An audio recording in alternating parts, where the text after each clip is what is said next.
నిధిం శుక్లాంబరధరం విష్ణుం శశివర్ణం చతుర్భుజం ప్రసన్నవదనం ధ్యాయేత్ సర్వవిఘ్నోపశాంతయే అగజ ఆనన పద్మార్కం గజానన మహర్నిశం అనేకదం తం భక్తానాం ఏకదంతముపాస్మహే వక్రతుండ మహాకాయ కోటి సూర్య సమప్రభ నిర్విఘ్నం కురు మే దేవా సర్వకార్యేషు సర్వదా సరస్వతీ నమస్తుభ్యం వరదే కామరూపిణీ వేద్యారంభం కరిష్యామి సిద్ధిర్భవతు మే సదా.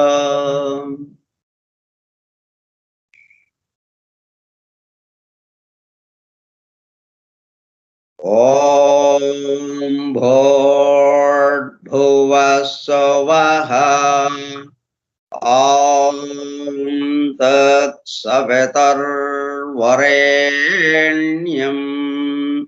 భర్గో దేవస్య ధీమహి ధియో యో నః ప్రచోదయాత్.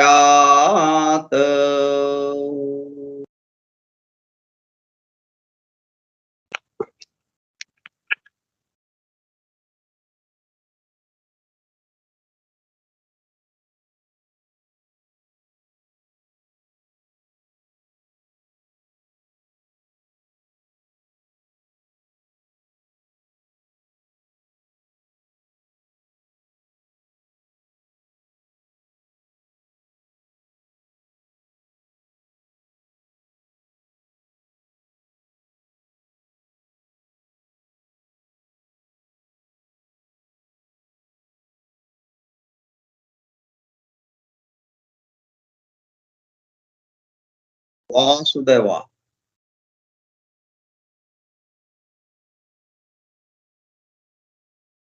మనసు ఒకేసారి రెండు పనులు చేయగలదు. ఎట్లా అంటే మనకి ఇప్పుడు కంఠతా వచ్చు, ఈ ప్రార్థన శ్లోకాలన్నీ కూడా కంఠతా వచ్చు కాబట్టి అప్రయత్నంగా నోటి నుంచి అలా వచ్చేస్తూ ఉంటాయి.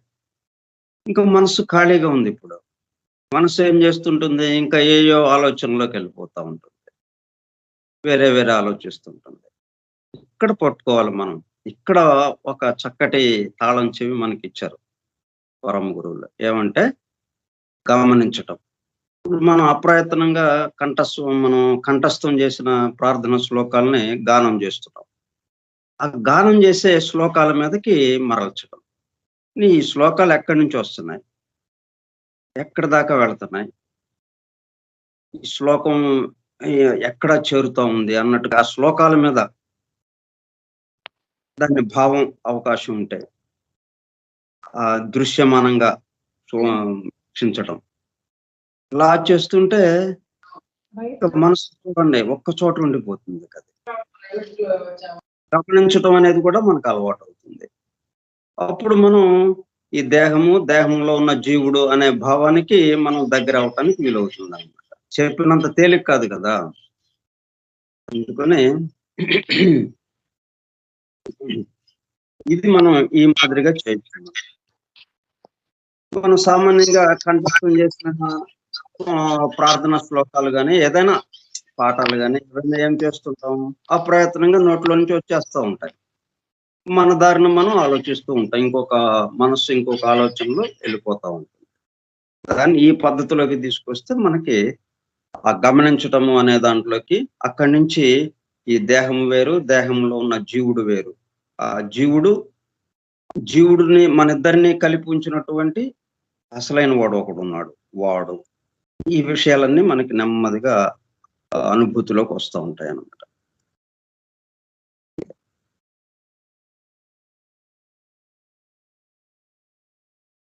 శ్రీపాద శ్రీవల్లభ చరితామృతము గ్రంథ పఠనము కార్యక్రమము 35వ రోజు 5/8/2021 గురువారము సాయంత్రం 4:30 గంటలు.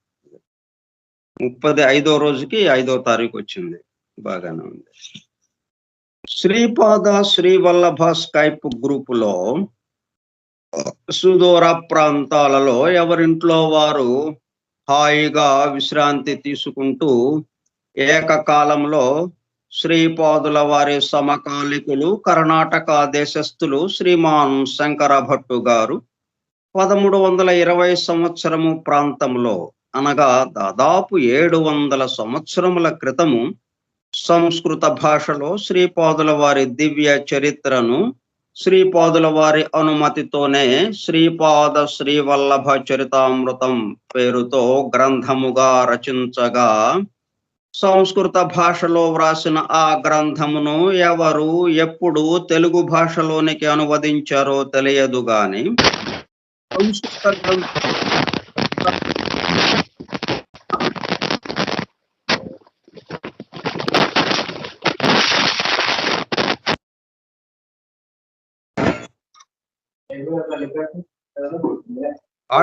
ఆడియో ఆపేసి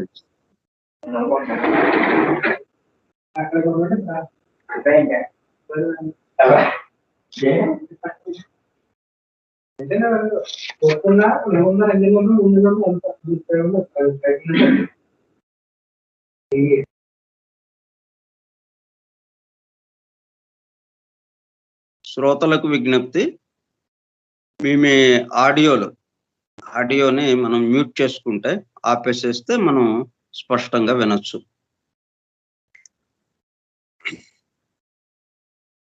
సంస్కృత భాషలో వ్రాసిన ఆ గ్రంథమును ఎవరు ఎప్పుడు తెలుగు భాషలోనికి అనువదించారో తెలియదు గాని సంస్కృత గ్రంథమునకు తెలుగు భాషలో అనువాదం చేసిన పురాతన ప్రతి ఒక్కటి శ్రీపాదుల వారి మాతామహులు శ్రీ మల్లాది బాపన్నావధానులు గారి 33వ తరం వారైన భీమవరం నివాసి శ్రీ మల్లాది గోవింద దీక్షితులు వారి వద్ద లభించగా వారు ముట్టుకుంటే చిరిగిపోయేలా ఉండే ఆ పురాతన ప్రతిని జాగ్రత్తగా కాపీ చేసి తెలుగు పురాతన ప్రతిని చరితామృతంలో చెప్పబడిన విధంగానే విజయవాడలో కృష్ణానదిలో నిమజ్జనం చేసి కాపీ చేసిన ఆ కొత్త ప్రతిని పిఠాపురంలో ఉన్న శ్రీపాద శ్రీవల్లభ మహాసంస్థానం వారికి చరితామృతంలో చెప్పబడిన విధంగానే శ్రీపాదుల వారి సంస్థానంలో దానిని శ్రీపాద సన్నిధిలో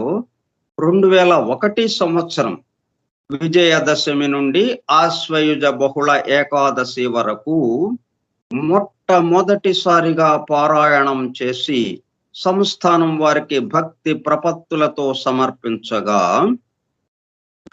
ఆ సంస్థానం వారు కొన్ని వేల ప్రతులను ముద్రించి దత్త భక్తులకు అందుబాటులోనికి తెచ్చిన ఆ పరమాద్భుత దివ్య గ్రంథమును ప్రస్తుతము మన బృందము ద్వారా జరుపబడుచున్న గ్రంథ పఠనము కార్యక్రమములో పఠిస్తుండగా మన హృదయ గుహలలో ప్రతిధ్వనిస్తున్న దానిని మన హృదయ గుహలలోనికి చేరి అత్యంత శ్రద్ధా భక్తులతో వినుచు తన్మయత్వముతో లీనమవుచున్న దత్త భక్తులైన ప్రియ సోదర శ్రోతలందరకు నమస్కారం.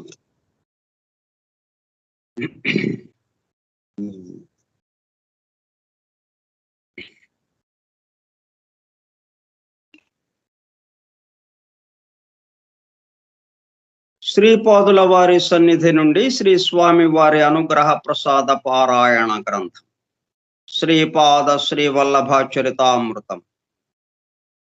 శ్రీపాద శ్రీవల్లభ మహాసంస్థానం వేణుగోపాల స్వామి గుడి వీధి పిఠాపురం.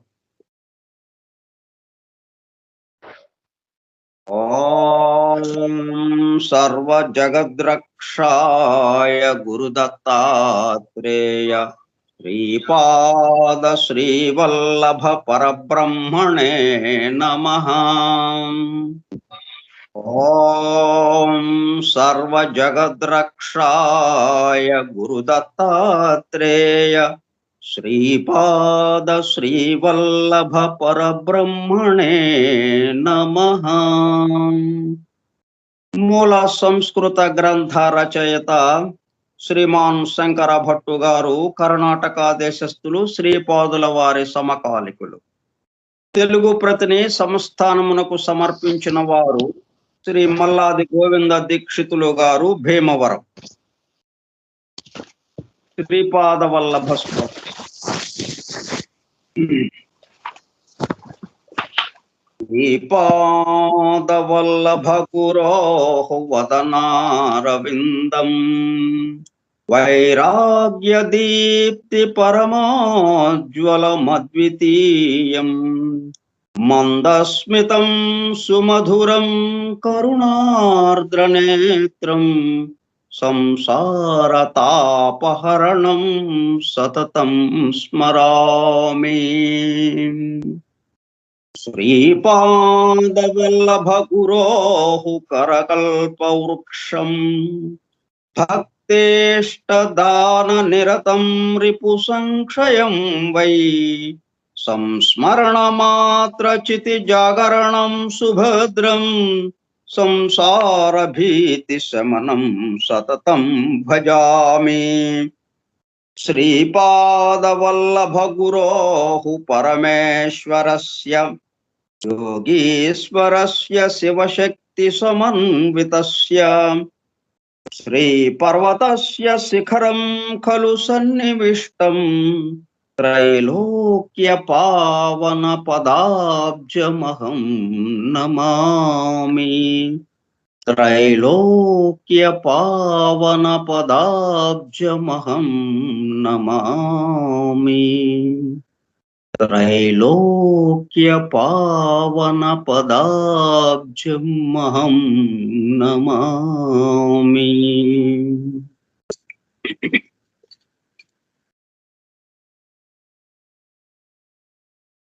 దిగంబరా దిగంబరా శ్రీపాద వల్లభ దిగంబరా. దిగంబరా దిగంబరా శ్రీపాద వల్లభ దిగంబరా. దిగంబరా దిగంబరా శ్రీపాద వల్లభ దిగంబరా. దిగంబరా దిగంబరా శ్రీపాద వల్లభ దిగంబరా. దిగంబరా దిగంబరా శ్రీపాద వల్లభ దిగంబరా. దిగంబరా దిగంబరా శ్రీపాద వల్లభ దిగంబరా. శ్రీపాద వల్లభ దిగంబరా.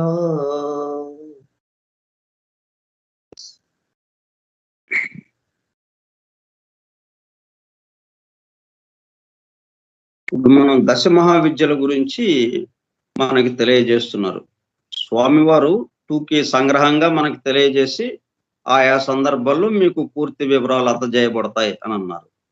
ఇప్పుడు ఆ పద్ధతిలో వీళ్ళు పీఠికాపురానికి వెళ్ళమని చెప్పారు కదా. పీఠికాపురానికి ప్రయాణం చేస్తూ ఉండగా మనందరం శంకర భట్టు, శ్రీ ధనగుప్తుల వారితో కలిసి మనం అందరము పీఠికాపురానికి బయలుదేరాం.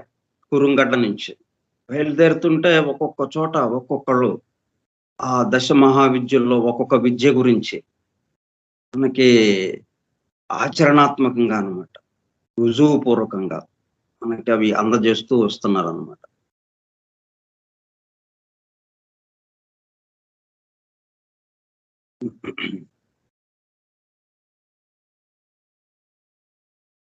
అధ్యాయము 37 చిన్నమస్తాదేవి వర్ణనము.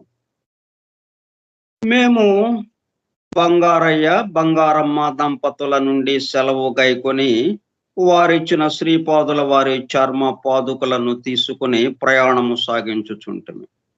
చూడండి, ఒక్కొక్కళ్ళ దగ్గర ఇది నిజమే అని చెప్పడానికి వీలుగా ఒక్కొక్క వస్తువును ఉంచారు. అక్కడ అక్షతలు ఉంచారు, మంత్రాక్షతలు. ఒక చోట ఇదిగో చర్మ పాదుకలు. మేము ఒక అరణ్య ప్రాంతము గుండా పోవచ్చు, ఒక మర్రి చెట్టు నీడన విశ్రాంతి తీసుకొనుచుంటిమి. ఇంతలో కొంతమంది యోగిని గణములు అక్కడకు వచ్చినవి. వారు మమ్ములను చూచి, ఇది గండ్రగత్తెర కాలము, మీరు ఈ ప్రాంతమున రాదగిన వారు కారు. ఇచ్చట మేము చిన్న మస్తాదేవిని అర్చించదము. ఈమె చాలా గోపనీయమైనది, మగవారికి ప్రవేశము నిషిద్ధమైనది. అంతేగాక ఇది దేవభూమి. ఇచ్చటకు వచ్చిన వారెవ్వరును ప్రాణములతో బయటపడిపోరు అని చెప్పిరి. మా ప్రాణములు పైనే పోయినవి. ఇంతలో మహా తేజో విరాజితురాలైన యోగిని మాత ఒక ఆమె వచ్చినది. ఆమె కన్నులు చింత నిప్పుల వలె నుండెను. ఆమెతో పాటు వచ్చిన యోగిని గణములు ఒక బుట్టలో చిన్న మస్తాదేవిని పెట్టుకుని వచ్చిరి. అంతటా ఆ యోగిని మాత ఇట్లనినది, వచ్చిన వారు ఎట్లైనను వచ్చిరి, వీరు ధరించుటకు కోకలను రవికలను ఇండు అని ఆ యోగిని గణములతోనన్నది. వారు మాకు కోకలను రవికలను ఇచ్చిరి. మేము ధరించిన వస్త్రములను అచ్చట ప్రజ్వరిల్ల చేసిన అగ్నిగుండమునందు వేసిరి. మేము కోకలను రవికలను ధరించిన తదుపరి మా శరీరములలో మార్పులు సంభవించినవి. మాకున్న పురుష చిహ్నములు మాయమవసాగను. ఎత్తైన పాలిండ్లు ఏర్పడినవి. శరీరమునందు మర్మావయవములు కూడా మార్పు చెందినవి. స్త్రీ శరీరములు ఏర్పడినవి.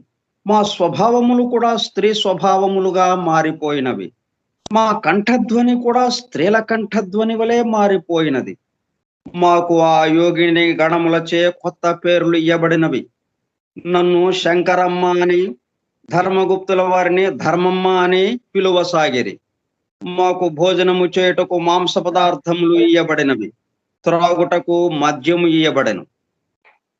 చిన్న మస్తాదేవి ఉపాసన.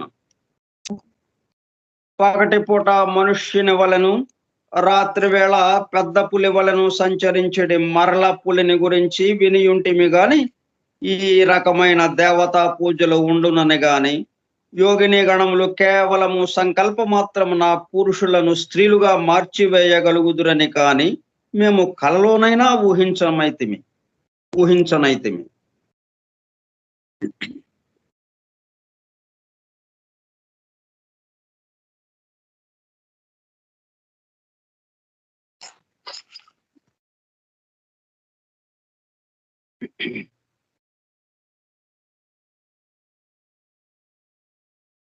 కాగడాలు వెలిగించబడినవి. భయభ్రాంతులను కలిగించున్నట్లు నృత్యములు చేయబడుచుండెను. అంతటా యోగిని మాత ఇట్లు పలికినది, కాబంధమనున్నది పరివర్తనశీలమైన జగత్తునకు అధిపతి. ఆ శక్తినే చిన్న మస్తాదేవి అని అందురు. ఈ జగత్తునందు వృద్ధి క్షయములు సదా సాగుచునేయుండును. క్షీణత్వము తగ్గిన ఎడల వికాసము యొక్క స్థాయి అధికమగును. అప్పుడే భువనేశ్వరి దేవి అనునది ప్రకటించబడుచుండును. ఈ జగత్తునందు వృద్ధి క్షయములు సదా సాగుచునేయుండును. క్షీణత్వము తగ్గిన ఎడల వికాసము యొక్క స్థాయి అధికమగును. అప్పుడే భువనేశ్వరి దేవి అనున్నది ప్రకటించబడుచుండును. దీనికి విరుద్ధముగా క్షీణత్వము అధికమైన ఎడల వృద్ధి స్థాయి తగ్గినప్పుడు చిన్న మస్తాదేవి ప్రాధాన్యమును వహించును. ఆ మహామాత యొక్క స్వరూపము అత్యంత రహస్యమైనది. ఒకానొక సమయమున పార్వతీదేవి తన సఖురాండ్రతో మందాకిని నదికి స్నానమునకు వెళ్ళినది. స్నానానంతరమున ఆకలి చేత పీడింపబడినది. అందుచేత ఆమె కృష్ణవర్ణ అయినది. ఆ సమయమున ఆమె చెలికత్తెలు భోజనమును అడిగిరి. ఆమె కొంచెం సమయము ఆగమని చెప్పినది. కొంత సమయమైన తరువాత తిరిగి వారు భోజనార్థమై అడిగిరి. ఆమె మరికొంత తడవు ఆగమనినది. ఈ రకముగా కొన్నిసార్లు జరిగినది. అంతటా మహాదేవి తన ఖడ్గముతో శిరస్సును ఖండించుకున్నది. దాని నుండి 3 రక్తధారలు ఎగసి పడినవి. 2 ధారలను ఆమె సఖురాండ్రు పానము చేయగా, ఒక ధారను దేవి స్వయముగా పానము చేసినది. అర్ధరాత్రి సమయమునందు చిన్న మస్తాదేవి ఉపాసన చాలా మంచి ఫలితమునిచ్చును. శత్రు విజయమునకు, శత్రు సమూహములను స్తంభింపచేయుటకు, రాజ్య ప్రాప్తికి, దుర్లభమైన మోక్ష ప్రాప్తికి ఆమెను ఉపాసింపవలెను. దిశలే ఈ మహాతల్లికి వస్త్రములు. ఆమె నాభిలో యోని చక్రమున్నది. కృష్ణ తమస్సు, రక్త రజస్సు గుణములు కలిగిన సఖురాండ్రు ఆమెతో సదానుందురు. తమస్సు రజస్సు గుణములు కలిగిన సఖురాండ్రు ఆమెతో సదానుందురు. ఈమె తన శిరస్సును ఖండించి కూడా సజీవముగా నుండుట యోగ పరిభాషలో పరిపూర్ణ అంతర్ముఖత్వమునకు ప్రతీక.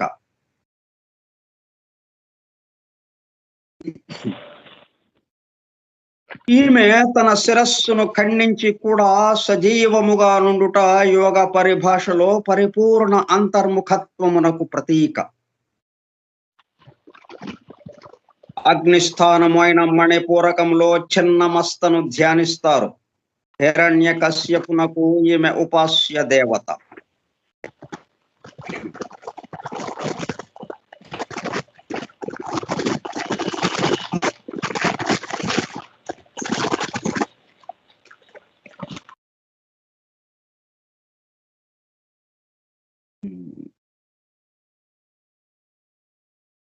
మాకు ఇది అంతయును భయమును గొల్పేదిగాను వింతగాను ఉండెను. ఇంతలో అర్ధరాత్రి సమయమాయను. చిత్ర విచిత్రములైన వాద్య విశేషములతో, నృత్య గీత వాయిద్యములతో చాలా కోలాహలముగా నుండెను. 2 మంచి స్త్రీలను బలి ఇయ్యవలనని యోగినీమణులు తలచిరి. అందుబాటులోనున్న మమ్ములను వధించుట మేలని తలంచిరి. మా మెడలకు వేపాకులు కట్టిరి. పెద్ద పెద్ద కుంకుమ బొట్లు పెట్టిరి. చాలా పదునైన కత్తులతో మా శిరస్సులను ఖండించిరి. రక్తధారలు మిక్కుటముగా కారుచుండగా యోగిని గణములో మదోన్మత్తతచే రుధిరపానమును చేయుచుండిరి. మా తలలు ఒకవైపు, మొండెములు ఒకవైపు పారవేయబడి ఉండెను. అయినను మేము సజీవులుగా ఉన్నట్లు తోచినది. శరీరమునందంతటను విపరీతమైన మంటలతో బాధగా నుండెను. ఈ యోగినీమణులు క్రూరమైన, అత్యంత హేయమైన ఈ క్షుద్ర విద్యకు బలి అయితమని మేము భావించితిమి. ఇంతలో మాకు నిద్రమత్తు ఆవరించెను. ఆ నిద్రామయ స్థితిలో అస్పష్ట ఆకారములోనున్న ప్రకాశమును చూచితిమి. ఆ ప్రకాశము మాకు దగ్గరవుతున్న కొలదిని యోగిని గణములు గాలిలో కలసిపోవుచున్నట్లు అనుభవమైనది. మా శిరస్సులు, మొండెములు తిరిగి అతికించబడినవి.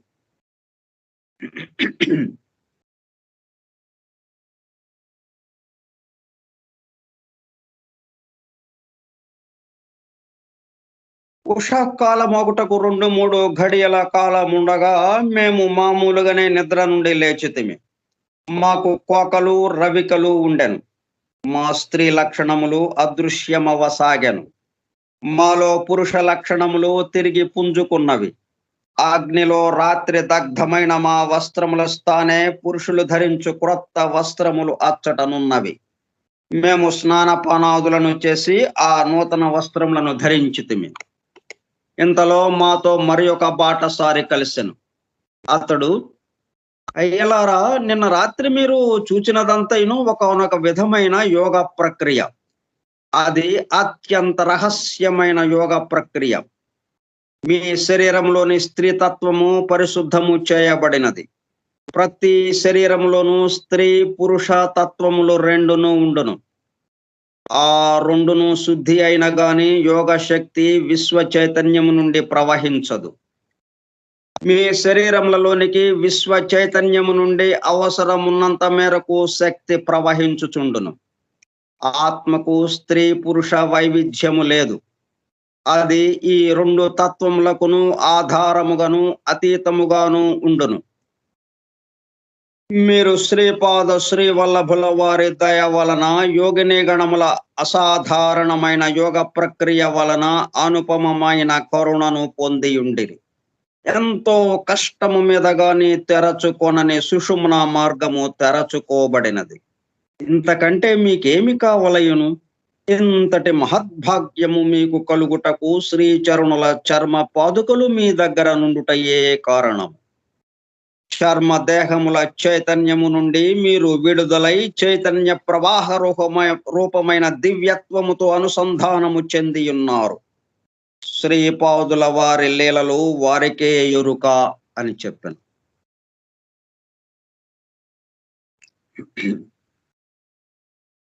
మనం ప్రారంభంలో చెప్పుకున్న విషయం చెప్పుకున్నాం. మనం ప్రారంభంలో అది దీనికి అన్వయించుకుంటే బ్రహ్మాండంగా సరిపోతుంది మనకి. ఇప్పుడు ఏమవుతుందన్నమాట, చర్మ దేహముల చైతన్యము నుండి అంటే మనం ఇప్పుడు ఏమనుకుంటున్నాం, దేహాత్మగా భావిస్తున్నాం. దేహమే నేను అనే భావంలో ఉన్నాం మనం. చర్మ దేహముల చైతన్యము నుండి మీరు విడుదలై చైతన్య ప్రవాహ రూపమైన దివ్యత్వముతో అనుసంధానము చెంది ఉన్నారు. శ్రీపాదుల వారి లీలలు వారికే ఎరుక అని చెప్పాను. శ్రీపాద శ్రీవల్లభులకు జయము జయము. అధ్యాయం అయిపోయింది. అధ్యాయం 38. దశ మహావిద్యల్లో ఇంకొక విద్య గురించి మనకి ఇప్పుడు వివరింపబడబోతా ఉందన్నమాట. అధ్యాయము 38 భగళాముఖి ఆరాధన వివరణ. మేము పీఠికాపురమునకు ప్రయాణమగు దారిలో ఒక బైరాగ్య తారసపడెను. అతడొక రావి చెట్టు మొదటన కూర్చుని ఉండెను. అతని కన్నులు తేజస్వంతములై ఉండెను.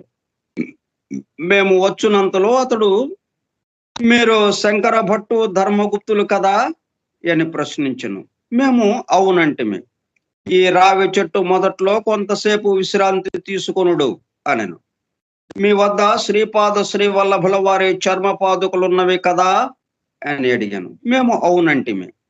మీరు ఆ చర్మ పాదుకలను నాకిచ్చి నా యొద్దనున్న కాల నాగు యొక్క మణిని స్వీకరింపుడు అనెను. మేము సరే అంటిమి. వానితో, అయ్యా, నేను శ్రీవారి దివ్య చరిత్రమును వ్రాయు సంకల్పములో నుండగా వారి జీవితంలో ఒక్కొక్క సంవత్సరంలోనూ జరిగిన ఒక్కొక్క సంఘటనము చెప్పు శ్రీచరణుల భక్తులు నాకు తారసిల్లుచుండిరి. దీనికి కారణం ఏమై ఉండును అని ప్రశ్నించుతున్నా. అంతటా బైరాగి, శ్రీపాదుల వారు ఆది భైరవి ఆది భైరవుల సంయుక్త స్వరూపం. కాలమును శాసించు కాల భైరవులు కూడా వారే. వారు కాల స్వరూపులు. కాల పురుషుడు వారి కంటే భిన్నుడు కాడు. వారు మహాకాల స్వరూపము. ఎప్పుడు ఏ సంఘటనను కలిగించవలనో వారికే ఎరుక. అందుచేత అవ్యక్తముగా ఉన్న శ్రీపాదుల వారి సంకల్ప స్వరూపము పసిగట్టుటకు దేశ కాలములలో బందీలుగా ఉన్న ఏ జీవికిని సాధ్యము కాదు.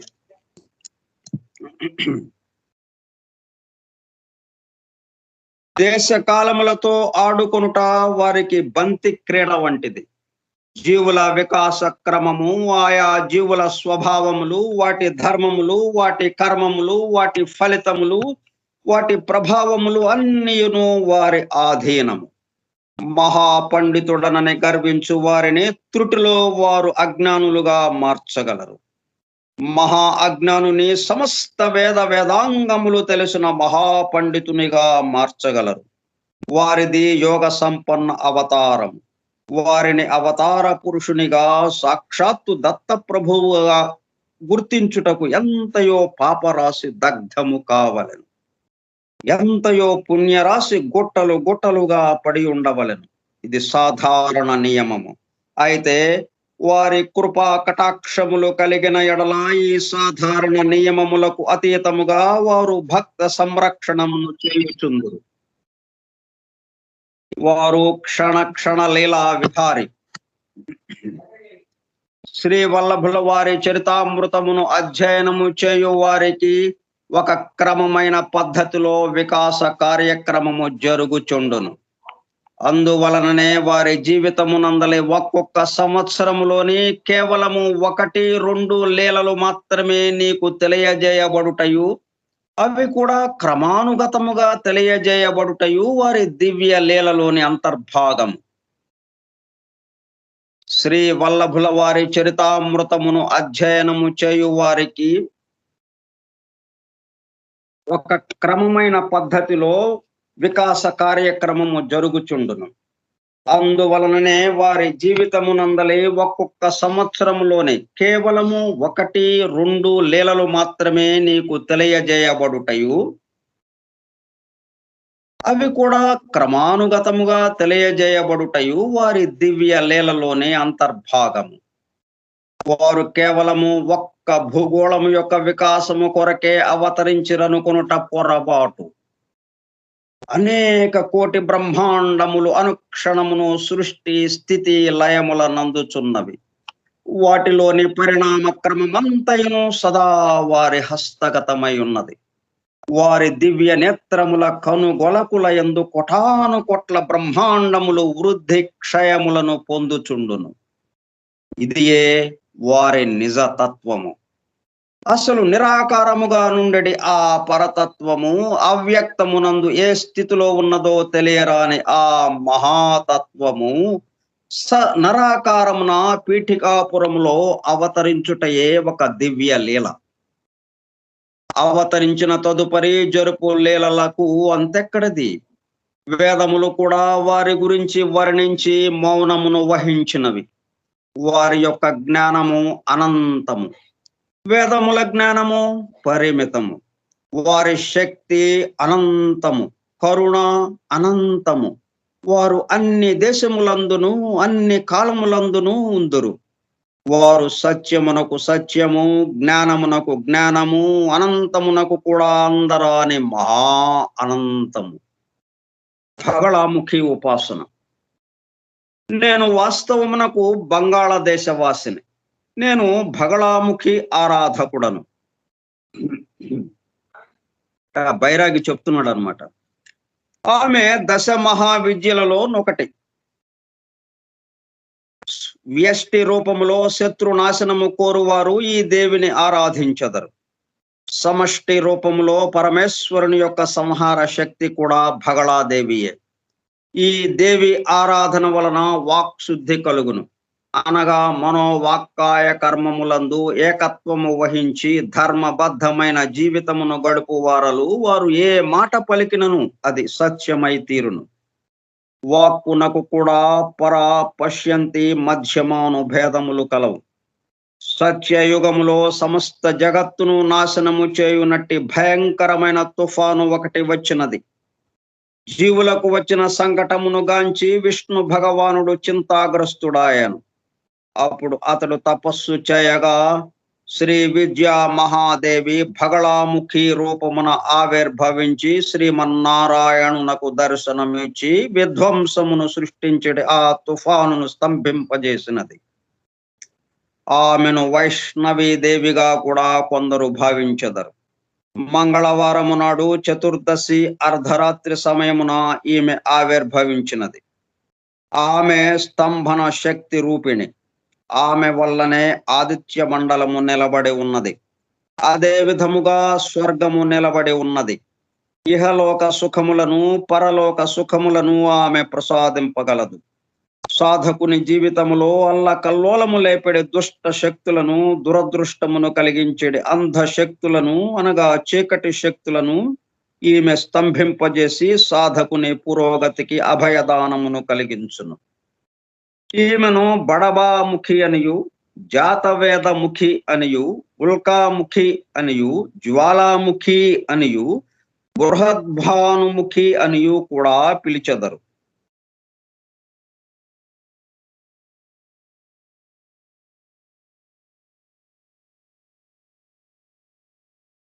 అసలు సర్వప్రథమముగా బ్రహ్మదేవుడు బగళ మహావిద్యోపాసన చేశాడు. ఈ మహాదేవినే బ్రహ్మదేవుడు బాలారూపమున దర్శించి తిరుమలలో అర్చించాడు. బ్రహ్మ ఈ మూర్తిని శ్రీ పద్మావతి సమేత వెంకటేశ్వరునిగా కూడా అర్చించి బ్రహ్మోత్సవములు అను వాటికి శ్రీకారమును చుట్టినాడు. ఈ మహావిద్యను బ్రహ్మదేవుడు సనకాది మహర్షులకు ఉపదేశించాడు. బ్రహ్మ తరువాత ఈ బగళాముఖిని ఉపాసించిన వారిలో విష్ణువు ముఖ్యుడు. ఆ తరువాత పరశురాముడు కూడా ఈ దేవిని ఉపాసించాడు. నేను తీర్థయాత్రలను చేయుచు పీఠికాపురమునకు వచ్చి తిని శ్రీ కుక్కుటేశ్వర దేవస్థానమును దర్శించి తిని అంతటా ముద్దులు మూటగట్టు బాలకుని గాంచి తిని అని చెప్పాను. ఆ బాలకుడు నాతో, ఓయి, నీవు బంగాళాదేశము నుండి వచ్చినావని నాకు తెలియను. నేను చాలా కాలము నుండి ఈ మధ్యకాలము వరకు ఇదే ఆలయములో స్వయంభూదత్తుడని పేర బందీనయుంటిని. నాకు తీవ్రముగా ఉక్కపోయుచున్నది, ఊపిరాడుట లేదు. అందుచేత అర్చక స్వాములను నాకు శీతలోపచారములు చేయవలనని కోరితిని. అందులకు వారు నిరాకరించిరి. గత్యంతరము లేక నేను బయటకు వెళ్ళిపోయేదనంటిని. నీవు వెళ్ళుట కాదు, మేమే నిన్ను వెడలగొట్టెదమనిరి. అందువలన నేను బయటకు వచ్చి స్వల్పకాలమైనది అనెను. నాకు వారి మాటల ఆంతర్యము బోధపడినది. వారు సాక్షాత్తు దత్త ప్రభువులనియు వారికి తగిన విధముగా శ్రద్ధ భక్తులతో అర్చనాధికములు జరుపబడుట లేదనియు, అస్పృశ్యతను బొత్తిగా పాటించని కారణమునను కర్మఠులైన బ్రాహ్మణులు అస్పృశ్యులను లోనికి రానియకపోవుట వలనను దీన దళితులను ఆర్తికున్న వారిని రక్షించుటకు దత్త ప్రభువుల వారే స్వయముగా అవతరించిరనియు నాకు అర్థమయ్యను. నేను వారిని నా ఇష్ట దేవతా రూపమున దర్శనమిచ్చి నన్ను ధన్యుడను నరింపుడు అని కోరితిని. ఆ మహాప్రభువు మందహాసము చేసిరి. నేను శ్రీ బగళా మహాదేవిని దర్శించి తిని. ఆ మహా తేజస్సును ఈ చర్మ చక్షువులు చూడజాలవు. నేను మూర్ఛబోయి తిని. అచ్చటనున్న కొంతమంది దయగల వారులు నన్ను అక్కడనే ఉన్న ఒక చెట్టు నీడన చాపవేసి పండుకొనబెట్టిరి. వాస్తవమునకు నాకు వచ్చినది మూర్ఛ కాదు, వారు బ్రహ్మానందానుభూతిని ఇచ్చిరి. ఆ దివ్యానందమును అనుభవించుచు 8 దినముల పర్యంతము నేను అట్లేయుంటిని. నాడీ చలనము, హృదయ స్పందనము లేదు. ఊరిలోని వారికి నా స్థితి ఏమీ తెలియరాకుండెను. బైరాగి విషయం, నా విషయము పీఠికాపురంలో గగ్గోలు పుట్టించినది. ఎవరో బ్రాహ్మణ బైరాగి శ్రీ కుక్కుటేశ్వర ఆలయంలోనికి ప్రవేశించననియు స్వయంభూదత్తుని దర్శించననియు, అతడు క్షుద్ర మాంత్రికుడై ఉండుట వలన తన క్షుద్ర శక్తిని కుక్కుటేశ్వరుని మీదను స్వయంభూదత్తుని మీదను ప్రయోగించుటకు సమకట్టెననియు, అర్చక స్వాముల నియమనిష్టల వలన కుక్కుటేశ్వరుని శక్తి స్వయంభూదత్తుని శక్తి క్షీణతనుందక అట్లే నిలిచి ఉండెననియు, అందుచేత వ్యతిరేక ఫలమిత్తమునిచ్చి ఈ బైరాగి మూర్ఛపీడితుడై నాడీ స్పందనము హృదయ స్పందనము లేక పడియున్నాడనియు ప్రచారము ఊపందుకొనెను. ఏది ప్రచారంలోకి వచ్చినా ఇలాగుంటాయి వ్యతిరేకంగా. సాధారణముగా వదంతులు క్షణంలో వ్యాపించును. సత్యమును అసత్యముగాను అసత్యమును సత్యముగాను వ్యాఖ్యానించి ఇతరులను నమ్మించుటలో అక్కడి జనులు బహు చతురులు. ఈ చతురుల మధ్యన అవతరించిన శ్రీపాద శ్రీవల్లభులు వీరందరికంటేనూ బహు చతురులు. ఎచ్చట జరుగు విషయములన్నీ వారికి బహు వినోదముగా నుండును. వారు నిత్య వినోదులు, దివ్య వినోదులు. అర్చక స్వాములకు పీఠికాపురంలో ఘనత పెరిగిపోయెను. వారి నియమనిష్టల వలన క్షుద్ర మాంత్రికుడు ఒకడు మూర్ఛితుడై శవము వలె పడియుండెననియు, వారిని ఆశ్రయించుట వలన సమస్త అరిష్టములను తొలగిపోవుననియు, వారి చేత విశేష పూజలను చేయించిన ఎడల ఇతోధిక శ్రేయస్సు కలుగుననియు ప్రచారం ఒకటి బయలుదేరెను. అర్చక స్వాములచే పూజలు ఆరంభింపబడెను. బ్రాహ్మణోత్తములకు భూరి సంభావన ఇవ్వబడుచుండెను. ఇంతలో అర్చక స్వాములలో కలవరం ఒకటి బయలుదేరెను. వారు రెక్కలు ముక్కలు చేసుకుని స్వయంభూదత్తునికిని కుక్కుటేశ్వరునికిని అర్చనలు చేయుచుండిరి. అందువలన వారికి బహు విధములైన స్వయం పాకములతో సహా భూరి దక్షిణములు ఇయ్యబడుచుండును. అయితే ఇంటికి తెచ్చుకున్న ధనమును వారు పెట్టెలో పెట్టుకొని ఉండగా తెల్లవారు సరిగా అది మాయమొగుచుండెను. అందరికిని అర్చనలు చేయుటకు ఒప్పుకొనుట వలన విధిగా చేయవలసియే ఉండును. అయితే వారి సంభావనల ధనము మాత్రము మాయమొగుచుండెను. అంతేకాకుండా బహు విధములైన స్వయం పాకములు చాలా సమృద్ధిగా ఇయ్యబడినను బ్రాహ్మణులు తాము ఇదివరకు తినుదానికంటే ఎక్కువ రెట్లు భోజనము చేసినను వారు చాలా నీరసముగాను అలసటగాను అగుచుండెని. ఒకవైపున నీరసము మరి ఒకవైపు ధనము అదృశ్యముగుటయును మిక్కిలి వింతగా ఉండెను. విషయములు ఈ రకములుగా జరుగుచున్నవని వారు యథార్థమును వచించిన ఎడల వారే ఇబ్బందికర పరిస్థితులలో పడెదరు. అర్చక స్వాములు చాలా గొప్ప నియమ నిష్టలు గలవారనియు గొప్ప మంత్రతంత్ర శాస్త్రవేత్తలనియు ప్రచారంలో నుండి సమయమున వారే ఈ విధముగా యక్షిణి ప్రభావమునకు లోనైనారనడి విషయము బయటకు పొక్కినచో ఉన్న మర్యాద కాస్త పోవును. అందుచేత బ్రాహ్మణులు ఎవ్వరికి చెప్పకుండా ఈ విషయములను వారి మనస్సులలోనే దాచుకుని ఉండిరి. మూర్ఛితుడైన బైరాగిని చచ్చి ఉన్నాడో బ్రతికి ఉన్నాడో తేల్చి చచ్చిన ఎడల దహనము చేయవలనని నిర్ణయించిరి. ఈ విషయమును శ్రీ బాపనారుల వద్ద నుంచిరి. అంతటా బాపనారులు బైరాగి శరీరమును పరీక్షించి ఇతడు మరణించలేదనియు మూర్ఛను కూడా పొందలేదనియు ఇతడు ఒక రకమైన సమాధి స్థితిలో ఉన్నాడనియు తేల్చి చెప్పిరి. బాపనారుల మాటను ఖాతరు చేయకుండగా ఈ బైరాగిని దహనము చేసిన ఎడల యక్షిణీ దోషము నివారణ యగునని కొందరు తలంచిరి. మరికొందరు శవదహనము చేసిన తదుపరి బైరాగి యొక్క శక్తులు మరింత విజృంభించి మరిన్ని అరిష్టములను సృష్టించునని చెప్పిరి. కేవలము శ్రీపాదులు వారి విచిత్ర సంకల్పము వలన నా శరీరము దహింపబడలేదు. 8 రోజుల తరువాత నేను ప్రకృతిస్థుడనైతిని. శ్రీపాదుల వారు తమ దివ్య శ్రీహస్తములతో హస్తమస్తక సంయోగము చేసిరి. నాకు బ్రాహ్మణులు ఎవ్వరును భిక్షనీయరైరి. శ్రీ పీఠికాపురంలోని గొల్లల ఇంట నాకు నివాసమును భిక్షయు ఏర్పాటు చేయబడినది. నేను కులము పట్టింపులను పాటింపకపోవుటచే గొల్లలందరూ నాకు చాలా ఆత్మీయులైరి. ఆ గొల్లలలో ఒక గొల్ల వనిత పేరు లక్ష్మి. తన భర్త ఆమెను ఎంతో ప్రేమగా చూచుకునేవాడు. అతడు ఆ గొల్లలందరికీ పెద్ద ఒకటయ్యేగాక కులములో వచ్చిన తగాదాలను పరిష్కరించుటకు న్యాయ నిర్ణేతగా వ్యవహరించేవాడు. వయస్సులో చిన్నవాడైనను అతడు విద్యావంతుడొకటచే ఆస్తుల పట్టీలను చదువుటయు దానిలో వ్రాయబడిన విధానము ప్రకారము పంపకములను చేయుటయు భూములకు సంబంధించిన లిఖిత వ్యవహారములు చేయుటయు మున్నగు పనులను చేయించుచుండెను. అందుచేత అతనిని ఆ కులస్థులు వయస్సుతో నిమిత్తం లేకుండా పెద్దగా ఎన్నుకొనిరి. అతని ధర్మపత్ని అయిన ఇల్లాలు లక్ష్మి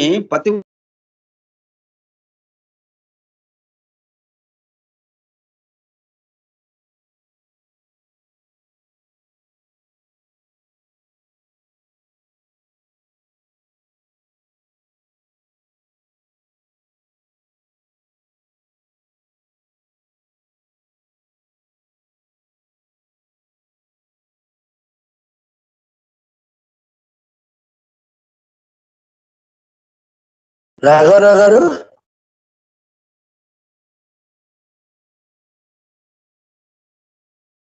అతని ధర్మపత్ని అయిన ఇల్లాలు లక్ష్మి పతివ్రత లక్షణములను కలిగి ఉండెను. ఆమెకు ఈ మధ్యననే అనగా 4-5 సంవత్సరముల క్రిందటనే వైధవ్యము సంప్రాప్తించినది. నేను శ్రీపాదుల వారి మహాత్మ్యమును ఎరిగి ఉండుటచే ఏదో విధముగా శ్రీపాదుల వారితో సంబంధమును కలిగి ఉన్న ఎడల శ్రేయస్సు సిద్ధించునని లక్ష్మికి తెలియజెప్పితిని. ఇంతలో వెంకటప్పయ్య శ్రేష్ఠి గారి ఇంటనున్న ఆవు వట్టిపోయెను. అందుచేత శ్రేష్ఠి గారింటికి లక్ష్మి పాలను తెచ్చెడిది. శ్రేష్ఠి గారింటికి శ్రీపాదుల వారు తరచూ వచ్చేడివారు. అమ్మమ్మ, నాకు ఆకలి ఎగుచున్నది అని వారు అడుగకయే మహాలక్ష్మి సమానురాలైన వెంకట సుబ్బమ్మ గారు వేడి పాలను కాచి శ్రీపాదుల వారికి ఇచ్చెడిది. అంతేకాకుండా మేగడ వెన్న కూడా ఇచ్చేటిది. లక్ష్మి ఆ ఇంటికి పాలు తెచ్చున్నప్పుడు శ్రీపాదుల వారు తమకు ఎక్కువగా ఆకలి ఎగుచున్నదని చెప్పిరి. అమ్మగారు లక్ష్మిని మరి కాసిన్ని పాలను తెమ్మనని. మరి కొంచెము పాలను తెచ్చిన ఎడల తన ఇంటిలో పాలు తగ్గిపోవును, తాను నీళ్ల మజ్జిగను త్రాగవలసి వచ్చును. అయినను త్యాగశీల లక్ష్మి తను త్రాగుటకు వినియోగించుటకు దాచుకున్న పాలను కూడా శ్రేష్ఠి గారింటికి అమ్మజొచ్చెను. ఆలయంలో పూజాధికములు 10 రోజులు జరిగినవి. బ్రాహ్మణులకు పూరి సంభావనలు ఇయ్యబడినవి.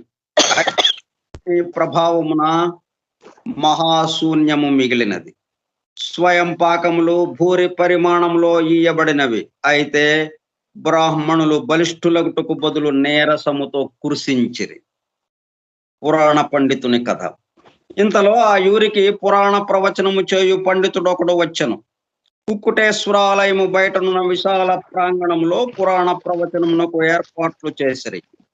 పురాణములనవి శూద్రుల కోసము గాని మా వంటి బ్రాహ్మణోత్తముల కోసము కాదని, మాకు తెలియని పురాణములు ఏమీనూ లేవని బ్రాహ్మణోత్తములు చెప్పిరి.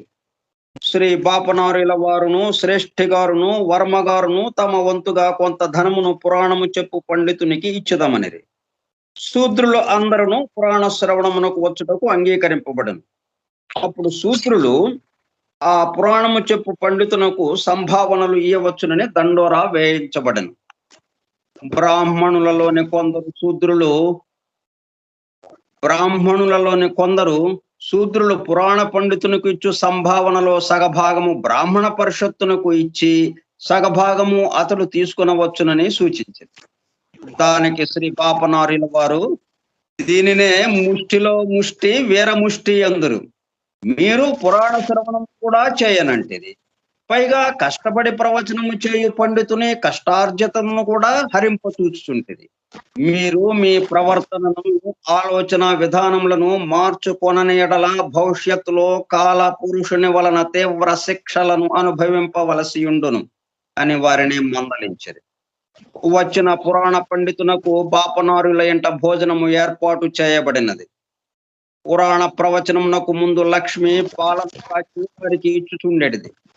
ఆ పాలను త్రాగి అతడు పురాణ ప్రవచనమును మొదలు పెట్టేవాడు.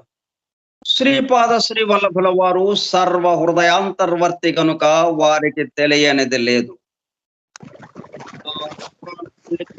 మహాజ్ఞాని, మహాయోగి. అతడు తన యోగ శక్తి వలన తన ఆత్మ ధరించిన ఇతర రూపములను కనుగొనగలిగాను. ఆ రూపములలోని చైతన్యమును తనలోనికి ఆకర్షించుకునేను. అతడు ఇప్పుడు ఒక బ్రాహ్మణ జమీందారుల ఇంట్లో 4-5 నెలల పసిబాలునిలో తన ఆత్మను కనుగొనెను.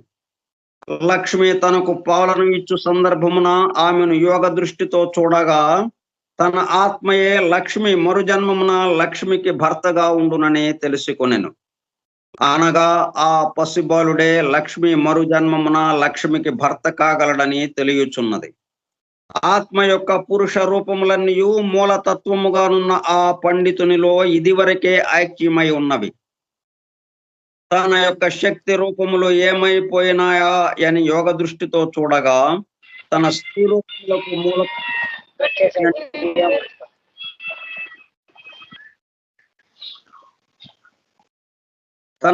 రూపములకు మూలతత్వము లక్ష్మి ఇచ్చను.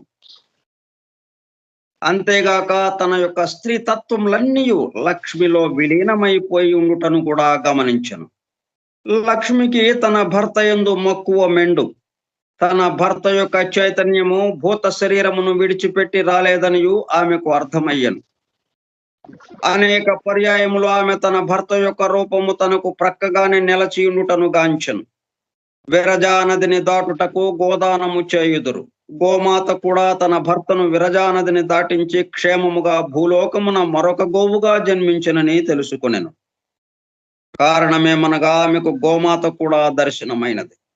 విరజా నదిని దాటిన లక్ష్మి యొక్క భర్త యొక్క చైతన్యము తన మూలతత్వమైన పురాణ పండితునిలో లీనమై ఉన్నదనే విషయము సర్వజ్ఞులైన శ్రీపాదుల వారికి అవగతము.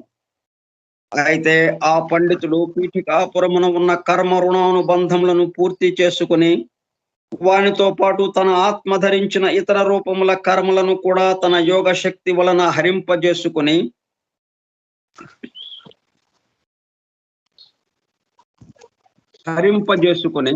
పరమేశ్వరునిలో ఐక్యమవ్వవలనని నిశ్చయించుకుని పీఠికాపురమునకు వచ్చెను. ఒకవేళ ఆ పండితుడు ఆ విధముగా పరమేశ్వరునిలో ఐక్యమైపోయినచో ఆ నెలల బాలుడుగానున్న బ్రాహ్మణ జమీందారు పిల్లవాడు కూడా మరణించును. అట్లే అయినచో ఆ పిల్లవాడే లక్ష్మికి మరు జన్మమున రావలసిన భర్త కావున లక్ష్మి ఈ జన్మ పూర్తి చేసుకుని మరు జన్మ అవతరించున్నప్పటికీ తనకి భర్తగా కావలసిన బ్రాహ్మణ బాలుడు మరణించుట వలన తాను బ్రహ్మచారిణిగా మాత్రమే జీవించి మరణించవలెను. కానీ లక్ష్మికి మరు జన్మను పొందవలయను అనడి కాంక్ష తీవ్రముగానున్నది. అందువలన శరీర పాతానంతరము చైతన్య స్థితి నొందినప్పుడు మరొక సద్బ్రాహ్మణుల ఇంట తాను జన్మింపవలెను. తన భర్త నెలల బాలుడిగానున్న జమీందారుల పాపడు పెరిగి పెద్దవాడై తీరవలెను. పాపము లక్ష్మి అమాయకురాలు. ఆమెకు తెలియకుండగానే ఆమె అర్ధనారీశ్వర యోగమును అనుష్ఠించినది. ఇదంతయును శ్రీపాదుల వారి లీల. పురాణ ప్రవచనము అను నాటకము ముగిసినది. శూద్రుల నుండి పండితులు సంభావనలను స్వీకరించెను. లక్ష్మి శూద్రున జన్మించినది. శూద్ర సంబంధమును స్వీకరించుటతో శూద్రులతో తనకు కర్మ బంధము తీరినదని పండితుడు భావించెను. ఇంకనూ ఏమైనా కర్మబంధములు మిగిలి ఉన్న ఎడల వాటిని యోగాగ్నిలో దగ్ధము చేయదలచెను. పాపనార్యుల ఇంట భోజనము చేయుట వలన తన బ్రాహ్మణ జన్మమునకు సంబంధించిన రుణానుబంధము తీరిపోవునని భావించెను. ఆ మహాయోగికి సంభావనను ఇచ్చు నిమిత్తము బాపనార్యులు లోనికేగిరి. ఇంతలో లక్ష్మి బాపనార్యుల ఇంటికి వచ్చినది. లక్ష్మి ఇంట ఆవు ఒకటి ఈనుటచే జున్నుపాలను తెచ్చినది. లక్ష్మికి శ్రీపాదుల వారనిన చాలా భక్తి శ్రద్ధలు. పాపనార్యులు పండితునకు సంభావననిచ్చిరి. పండితుడు తాను వెళ్ళెదననియు సెలవిప్పించవలసినదనియు కోరెను. శ్రీపాదుల వారు, అందరూ నీకు సెలవిచ్చియుండిరి, కేవలము ఇద్దరు మాత్రము సెలవైచ్చుటకు నిరాకరించుచున్నారు. నాకు కోమటి లెక్కలు బాగుగా తెలియను. బాకీ ఎంత ఉన్నది, ఎంత తీర్చబడినది మొదలైన విషయములు ఒకసారి రామ్ రామ్ అనుకొననిదే ఈ పీఠికాపురము నుండి నీవు కదలుటకు వీలు లేదు అనెను. బ్రాహ్మణుడు కొంచెము కలవరపడెను. శ్రీవల్లభుల వారు దత్తావతారులని ఇదివరకు వినియుండెను. శ్రీపాదుల వారు ఆ బ్రాహ్మణునితో, నాయనా, ఈ లక్ష్మి అమాయకురాలు. ఈమె కేవలము కొద్ది సంవత్సరములు మాత్రమే జీవించున్నది. ఈమె చనిపోయిన తరువాత ఈమె గతి ఏమి కావలెను? నీవు జ్ఞాన రూపమున బ్రాహ్మణునిగాను అజ్ఞాన రూపమున లక్ష్మి భర్త అయిన గొల్లవానిగాను జన్మించితివి. లక్ష్మి గొల్లవాని రూపంలోనున్న నీతో కష్టసుఖములను పంచుకున్నది. నీ యొక్క గొల్లవాని రూపమున ఉన్న చైతన్యమును విరజా నది దాటించి వచ్చిన గోమాత తిరిగి భూలోకమునకు స్వేచ్ఛగా తిరిగి వచ్చినది. లక్ష్మి తన ప్రేమాగ్నితో తన భర్త చైతన్యమును తన వద్దనే నిలుపుకున్నది. గొల్ల వనిత రూపమున ఉన్న ఈ చైతన్యము కొద్ది సంవత్సరముల తరువాత శరీరము పతనమైనప్పుడు బ్రాహ్మణ చైతన్యంలోనికి మారగలదు. అనగా ఈమె గొల్ల వనిత రూపమున ఉన్న బ్రాహ్మణి, నీవు బ్రాహ్మణ రూపమున ఉన్న గొల్లవానివి. మీ కర్మ సంబంధములు నాకు బాగుగా తెలియను. పద్మావతీదేవి స్వరూపుడనైన నేను భవిష్యత్తులో బ్రాహ్మణిగా రాబోవు ఈమెను బంగారు బొట్టు పెట్టి ఆశీర్వదించితిని. ఈమెకు మాంగళ్యమును కూడా సృష్టించి హిరణ్యలోకమున దాచియుంచితిమి. బంగారముతో సంబంధము తెగిపోయిన ఎడల భార్యకు భర్తతో సంబంధము తెగిపోవును. అందుచేత మేము హిరణ్యలోకమున ఈమెకు సంబంధించిన మాంగళ్యాభరణములను దాచియుంచితిమి. నెలల బాలుడిగా ఉన్న నీ చైతన్యము ఉపసంహరింపబడినచు ఏ అసురుడైనా ఆ శరీరమును స్వాధీనము చేసుకుని అకృత్యములను చేయవచ్చును. అందువలన ఈమె నుండి సువర్ణ దానమును స్వీకరించి రుణానుబంధమును కర్మబంధమును ఉపసంహరించుకొనక ఇంకను నిలుపుకొని మరు జన్మమున ఆదర్శ దంపతులై నా భక్తులై తరించెదరుగాక అని చెప్పి దీవించిరి. నాయనలారా, ఆ విధముగా ఆ నెలల బ్రాహ్మణ బాలుడు పెరిగి పెద్దవాడగును. లక్ష్మి బ్రాహ్మణిగా జన్మించి అతని భార్య అగును. శ్రీపాదుల వారి లీలలు అద్భుతములు. శ్రీపాద శ్రీ వల్లభులకు జయము జయము. ఇక్కడికి అధ్యాయం మిగతా అధ్యాయాలు తర్వాతి గ్రంథ పఠనం కార్యక్రమంలో చెప్పుకుందాం. ఇప్పుడు మనం సిద్ధమంగళ స్తోత్రాన్ని గానం చేసుకుందాం. సిద్ధమంగళ స్తోత్రం ఎలాగో వచ్చింది, మనం ఏది తీసుకున్నా కానీ అది ఎలాగొచ్చిందో దాంట్లోనే ఉంటుంది. మనం భగవద్గీత, శ్రీమద్ భగవద్గీతాసు ఉపనిషత్సు బ్రహ్మ విద్యాయాం యోగ శాస్త్రే శ్రీకృష్ణార్జున సంవాదే అని అధ్యాయం పేరు ఉంటుంది. శ్రీకృష్ణార్జున సంవాదం, వాళ్ళిద్దరి యొక్క సంవాద రూపంలో ఆ భగవద్గీత వచ్చింది అని. అట్లాగే హయగ్రీవుడు అగస్త్యుల సంవాద రూపంలో లేదా సహస్రనామం. అట్లాగా ఆదిత్య హృదయం అగస్త్యుల వారు శ్రీరాముల వారికి చెప్పడం. అట్లాగా మనకి అన్ని ఆ విధంగా వచ్చిన. అట్లాగే ఈ సిద్ధమంగళ స్తోత్రం కూడా ఎలాగ వచ్చిందో మనం ముందు చెప్పుకొని అప్పుడు మనం స్తోత్రాన్ని గానం చేద్దాం. శ్రీ బాపనారుల వారు తమ మనుమని సాక్షాత్తు దత్తాత్రేయులుగా దర్శించి సిద్ధమంగళ స్తోత్రమును పఠించిరి. దత్త దర్శనము కలిగిన అనుభూతితో పలుకబడిన అక్షరములు మహాశక్తివంతములు. ప్రతి అక్షరమునందును యుగ యుగాంతముల వరకు చైతన్యము విలసిల్లుచుండును. వాటిలో వ్యాకరణ దోషములు వెదుకరాదు. ఈ సిద్ధమంగళ స్తోత్రమును పఠించుటకు ఏ రకములైన విధి నిషేధములను లేవు. నేను ఈ స్తోత్రమును శ్రీ పాపనార్యుల నోటు నుండి విన్న భాగ్యవంతుడను. ఆ స్తోత్రము నా మదిలో మెదలుచున్నది, వినండి అని నామానందుల వారు శంకర భట్టుకు మనందరికి కూడా చెప్పారన్నమాట. అది వినిపించారు ఆ రోజు. దాన్ని ఇప్పుడు మనం గానం చేస్తున్నాం. సిద్ధమంగళ స్తోత్రం. శ్రీమదనంత శ్రీ విభూషిత శ్రీమదనంత శ్రీ విభూషిత అప్పల లక్ష్మీ నరసింహరాజా అప్పల లక్ష్మీ నరసింహరాజా జయ విజయీ భవ దిగ్విజయీ భవ శ్రీమదఖండ శ్రీ విజయీ భవ శ్రీ విద్యాధరి రాధ సురేఖా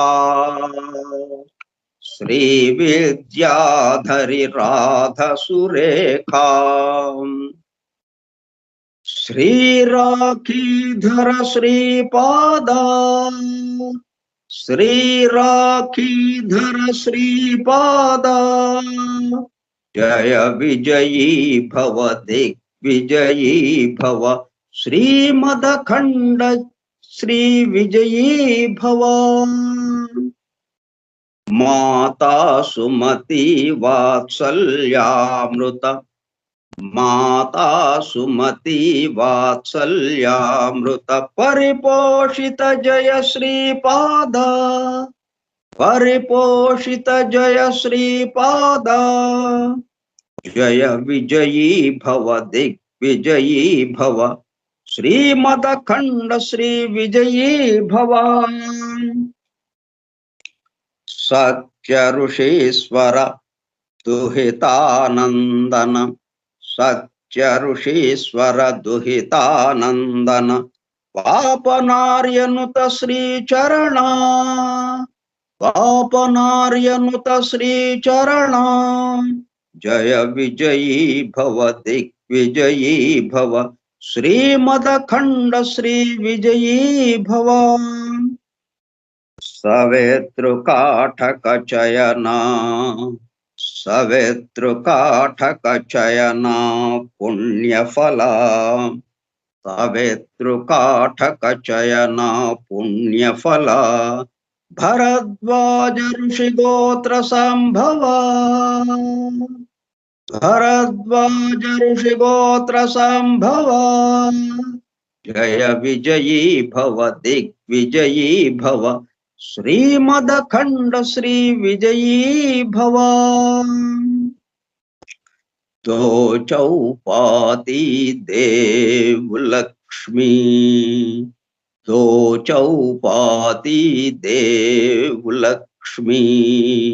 ఘన సంఖ్యాబోధిత శ్రీచరణా. ఘన సంఖ్యాబోధిత శ్రీచరణా. జయ విజయీ భవ దిగ్విజయీ భవ. శ్రీమదఖండ శ్రీ విజయీ భవ. పుణ్యరూపిణి రాజమాంబసుత. పుణ్యరూపిణి రాజమాంబసుత. గర్భపుణ్యఫల సంజాత. గర్భపుణ్యఫల సంజాత. జయ విజయీ భవ దిగ్విజయీ భవ. శ్రీమదఖండ శ్రీ విజయీ భవ. సుమతి నందన నరహరి నందన. సుమతి నందన నరహరి నందన. దత్తదేవ ప్రభు శ్రీపాద. దత్తదేవ ప్రభు శ్రీపాద. జయ విజయీ భవ దిగ్విజయీ భవ. శ్రీమదఖండ శ్రీ విజయీ భవ. పీఠికాపుర నిత్య విహారా. పీఠికాపుర నిత్య విహారా. మధుమతి దత్తా మంగళ రూపా. మధుమతి దత్తా మంగళ రూపా. జయ విజయీ భవ దిగ్విజయీ భవ.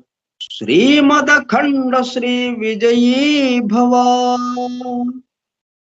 జయ విజయీ భవ దిగ్విజయీ భవ. శ్రీమదఖండ శ్రీ విజయీ భవ.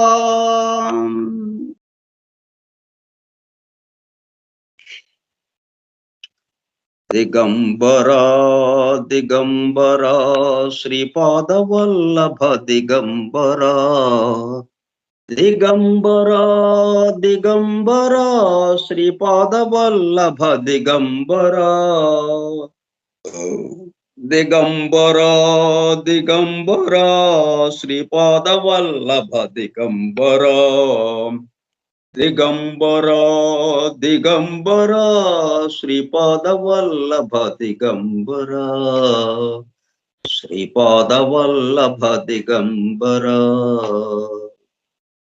శ్రీపాదరాజం శరణం ప్రపద్యే. శ్రీపాదరాజం శరణం ప్రపద్యే. శ్రీపాదరాజం శరణం ప్రపద్యే. శరణం ప్రపద్యే.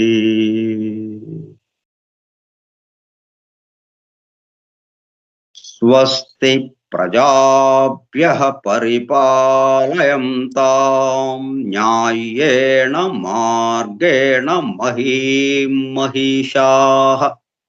ఓ బ్రాహ్మణేభ్యః శుభమస్తు నిత్యం. లోకాః సమస్తాః సుఖినో భవంతు. లోకాః సమస్తాః సుఖినో భవంతు. లోకాః సమస్తాః సుఖినో భవంతు. ఓం శాంతి శాంతి శాంతి.